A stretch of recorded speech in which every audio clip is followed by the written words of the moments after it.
already at Rachel, what's the it's only Thursday and I'm already in a Friday mood. Okay. Well, listen, Dr. Gilbert, what's the word I taught you today? I don't remember. Antepenultimate. Oh, we're getting some we're getting some reverb. uh-oh. Oh, I do hear that. Anyway, hello, welcome everybody. Hi Rachel, hi Christian. Welcome to Thursday. And yeah, it's yes, Christian is teaching me words which obviously I'm not remembering. Maybe I need to get better sleep. Why didn't I get good sleep last night? Because my leg was, oh my gosh. It was bugging me. Why was my leg bugging me?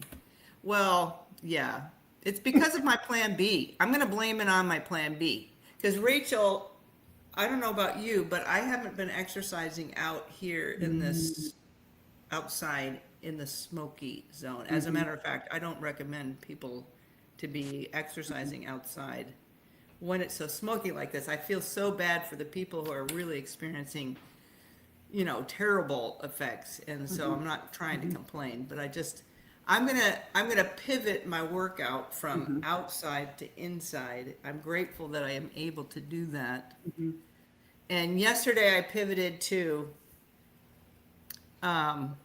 try Orange Theory because I've heard great things about Orange Theory. Yeah. And so that was my plan B. Plan A was work outside workout outside, but that didn't work. And so so I had to pivot to a plan B, and which was inside. And Rachel, somebody challenged me, and I took the challenge. I took the challenge. What's the takeaway you'd like to share with our listening audience? Yeah. Hold on, I'm gonna move here. Yeah, okay, that's okay. Let me move. And yes, well, all things in moderation. How about that? If it's been a year since you've been running, maybe ease into it. What I'm hearing that was great was that you had a plan B. Without a plan B and an intention to move your body, regardless of what happens outside, right? As Oregonians, we can't bank all of our movement on how outside is going to be because we frequently are dismayed by that. And so we have to have a plan B. Because you had a plan B, you were able to pivot. So the question was not, do I exercise today or not based on the weather? It was, where am I exercising today? Yes. What form am I doing? That is a strategy. That's a sustainable strategy. That's right. Thank you. Thank you. But running, wow, yes. Way to go, coach. Thank you. But that's not what we're talking about today. We're talking about, yes, we've been talking about GLP1s and all things GLP1 and how they work and people are using them and some of the benefits and some side effects. We're getting into all of that. Today we wanted to take a deeper dive into why what you eat matters, and why you can't just eat, for example, maybe some processed food and add a little supplement, along with it. Because sometimes we think that we can, as long as I'm taking this multivitamin or whatever it is, and I'm getting the nutrients that I know that I'm told that my body needs from the supplement, it really doesn't matter the food that I'm eating. Yeah. Right. So we're going to really bring up the concept of a food matrix. And this is going to really speak to and define why we harp so strongly on whole food, real food. It needs to have the fiber intact, not processed. There's a reason. And when you understand the logic behind it, it starts to really connect what you understand about your own body and what it needs to do. It's one thing to give your body enough protein, building blocks, amino acids from a protein powder. It's not a bad thing. It's a good thing. but it didn't come with the matrix. The Matrix. The matrix. Yes. So, The Matrix. yeah, what is the matrix? Right. Yes. I mean, The it's a movie. It's Matrix. a great movie. And also, Yeah, I might have to look that up again or watch it one more time. Yes, when we talk about the food matrix, we're talking about all of the compounds, known and unknown. I'm going to say that again, known and unknown, because there's so much unknown. All of the compounds that come with the food that we're eating, which help not just maybe it helps determine the rate of absorption into our bloodstreams. So we have to absorb the nutrients from the food, and we need certain cofactors and compounds to kind of help with that to slow that down.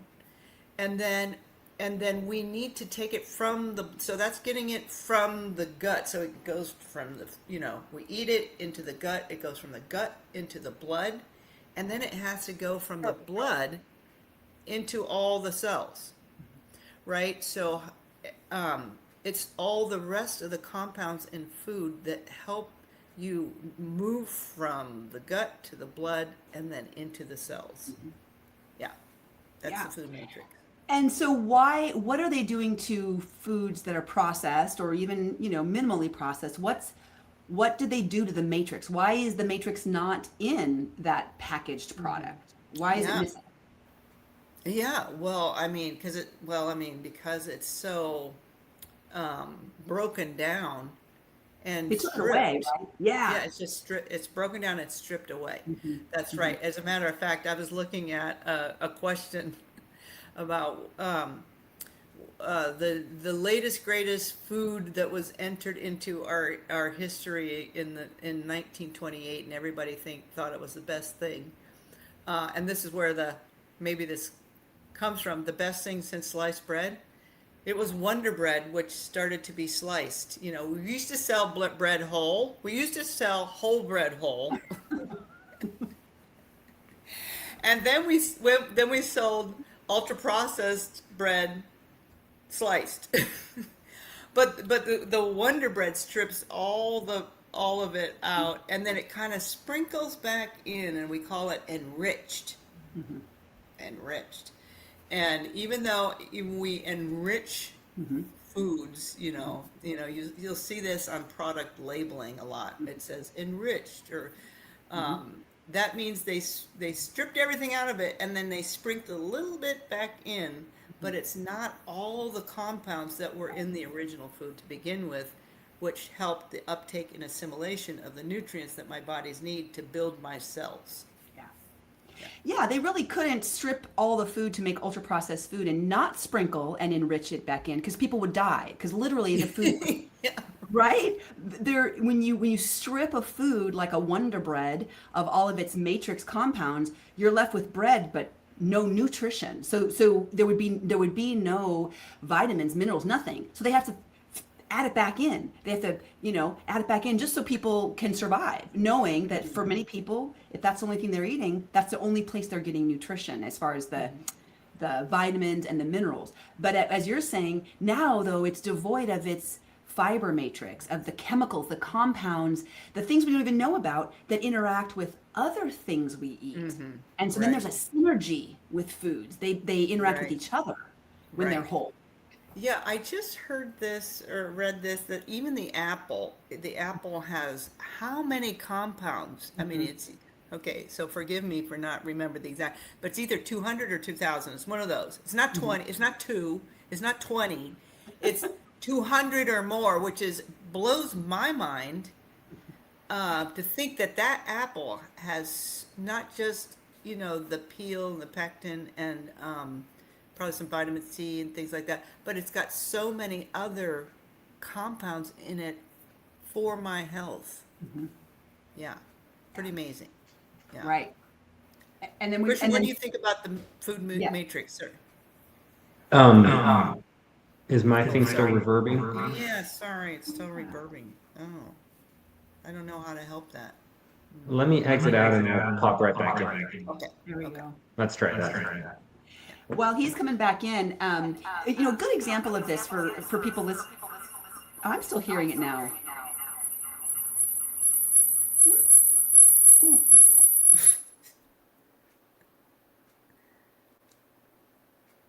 Huh. Okay. Is it? Nope. Now I've got a.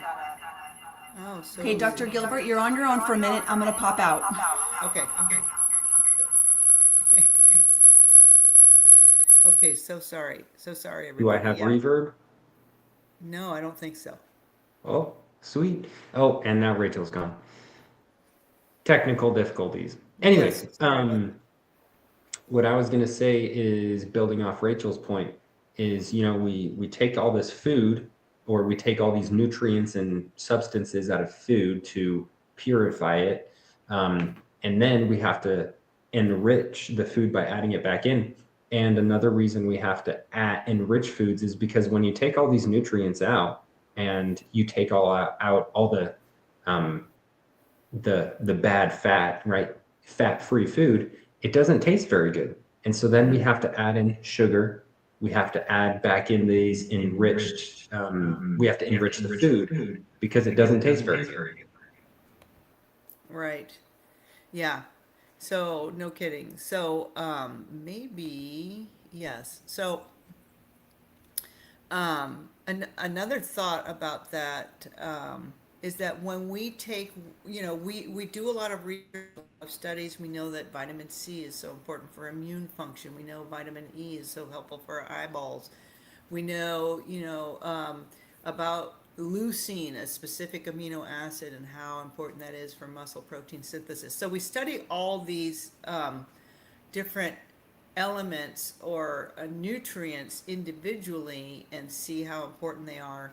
But when we take them out of their whole food form and stick them over here in a capsule and try to give that capsule and expect the same health outcome, it never works the same. It never works the same. And it's because of everything we don't know. It's because of all the compounds in the whole food, in the food matrix, that helped vitamin D do what it was supposed to do, that helped the leucine, that helped the vitamin E. So it's pretty mind-boggling and just so amazing to me, and just another reason why I want to enjoy, learn about, try different things in the kitchen to get that real food in me. Yeah. So what is the application for the GLP-1s then? Folks with GLP-1. Yeah. What's the application? What's the application? Um, it's, I think, and this is worth repeating if we've said it again. I think, so the GLP-1, people have less appetite. And, so, and they're going to be eating less food. And so all the more important to make sure that the food coming in has the nutrient density, the whole food matrix that that that we need, versus thinking that we could continue eating processed food and just add a supplement. So I'm not saying taking the supplement is a wrong thing or a bad thing, but I'm saying if we want to get the most from the lesser amount of food that we're taking in, we've got to get the nutrient density. It has to be nutrient dense. Yeah, it's kind of speaking to, I know there's still an echo. Can you hear that? I can't hear it. Not bad? Okay. It really does speak to not counting calories, because that's certainly not what we do in our program, but making every calorie count. Oh, say that Right? again. Yeah. Instead of counting calories, we're making every calorie count. If a person taking GLP-1, if their appetite is lower and they're satisfied for longer, then when they do eat, it needs to be as nutritious as possible, because those are the opportunities, those are the windows of opportunity for nutrition. Right. Yeah. Yes, because every day we need to bring in the essential nutrients, the elements that make our bodies function well and that heal our body.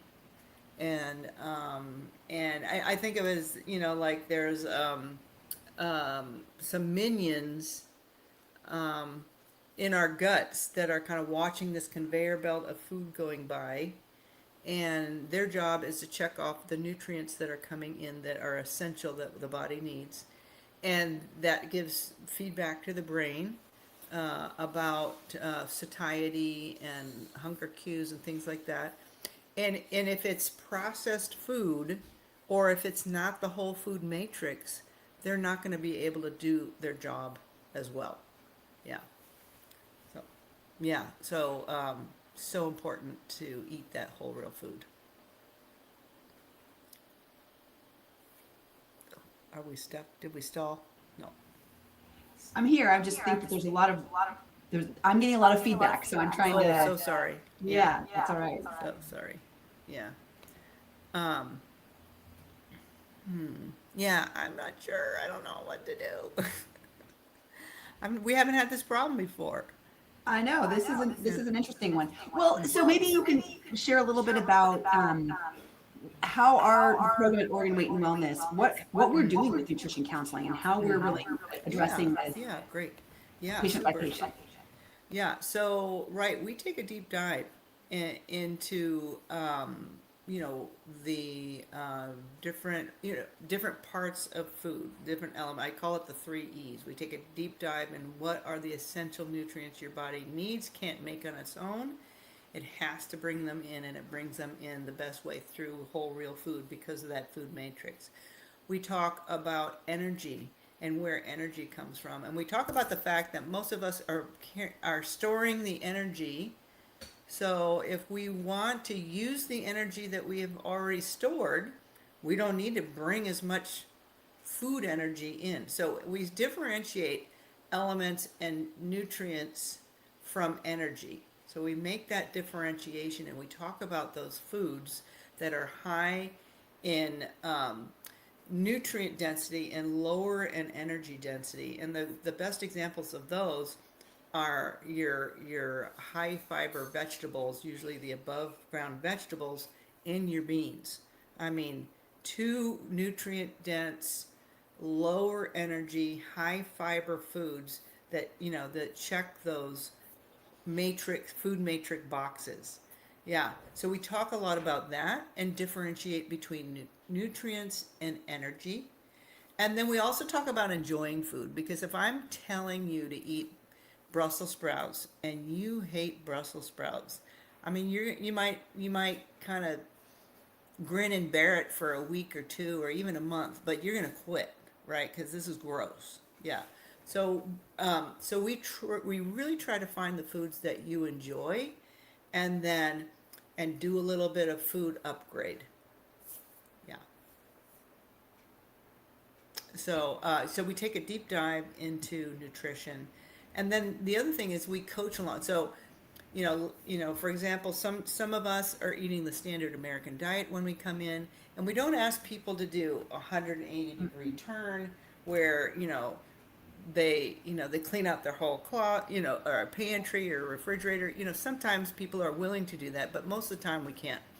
So we really talk about the 1 degree or the 2 degree turn that a person is willing to make, feels like confident they can make that decision, and so it's sustainable, it's doable. They understand that it's worth it for them to do. Yeah, and so small changes over time to improve the quality of the food that they're eating make such a big difference in their health and how they feel. Yeah, and that's really in a supported way and in a structured way. The tiny small steps, make a little pivot, and then get that regular and normal, and then make another little pivot. And gently over time, it becomes easier and doable. That's so true. And that's where the coaching comes in too, is, we help people kind of look at their day-to-day life and see where it might be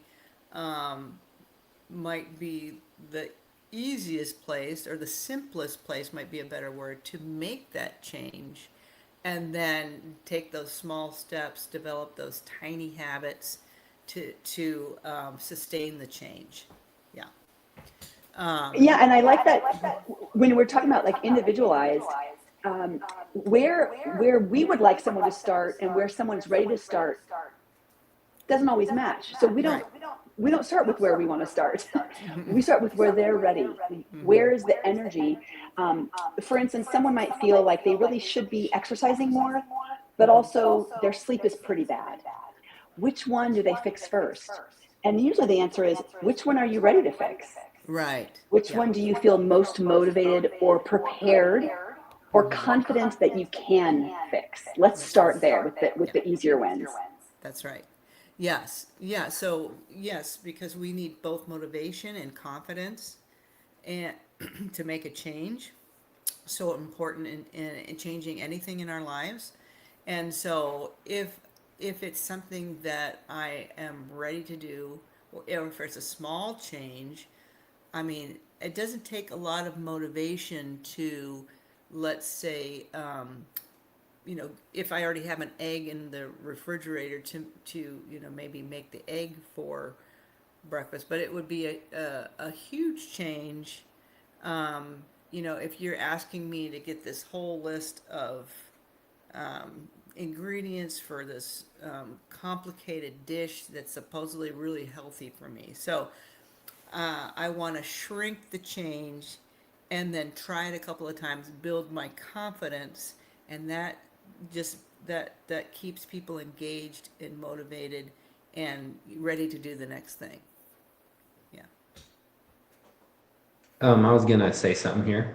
Yeah. And I'm not reverbing. This is great. So I want to talk about how small of a change that we want to make. So let's just say, for example, that you are going in the wrong direction. 100%. You're going the wrong way. You are getting unhealthy.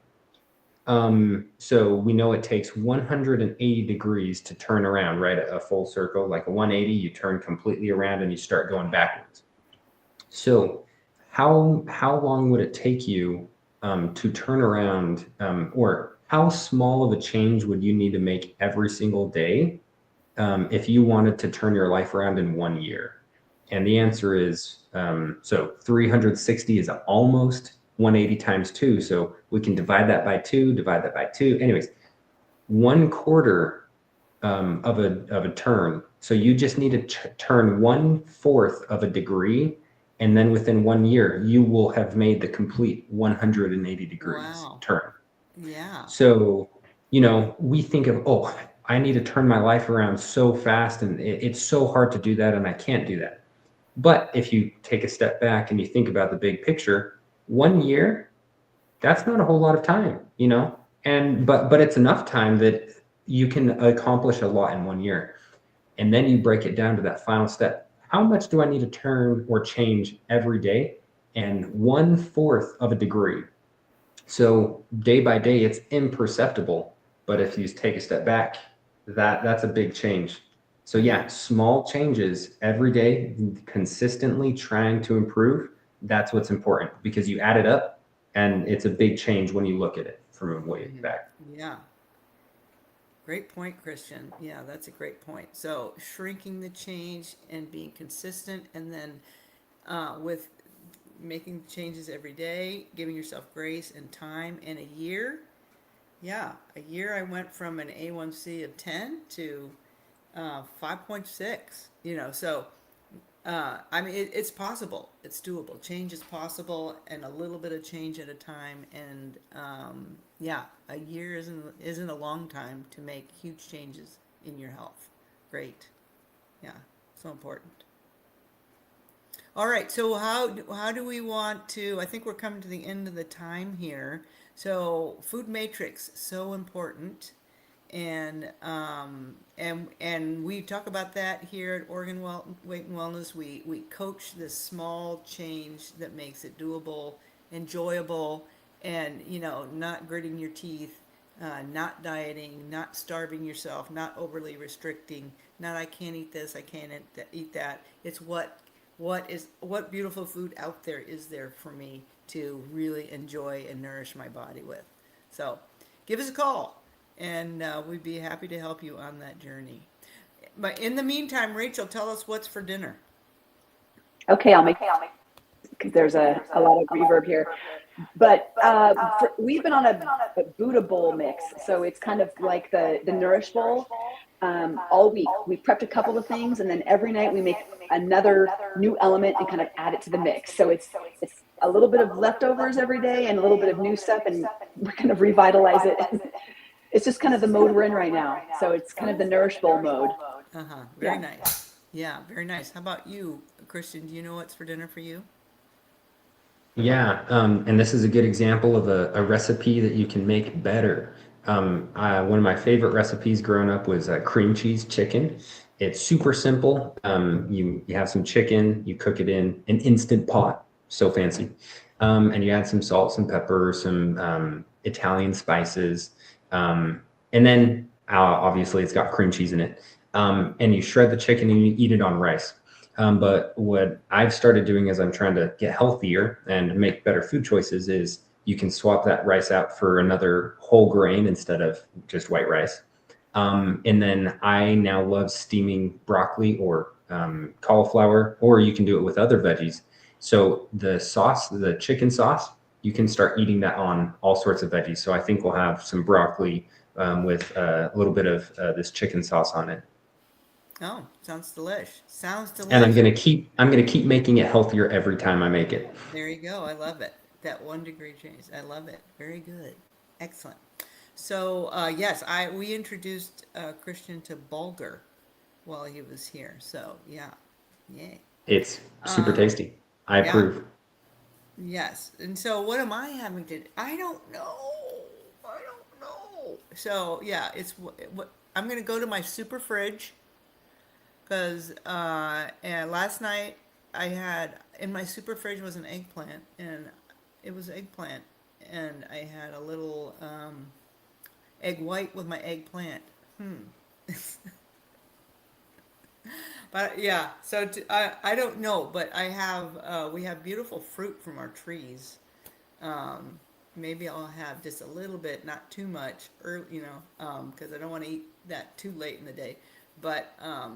With some, maybe I'm going to have breakfast for dinner with my yogurt and a little bit of fruit in there. But I got to think of other vegetables. I always have my base salad, and so constantly adding to my base salad. I don't know is the answer, but there's stuff in my super fridge, so I am confident that I will find food in my super fridge.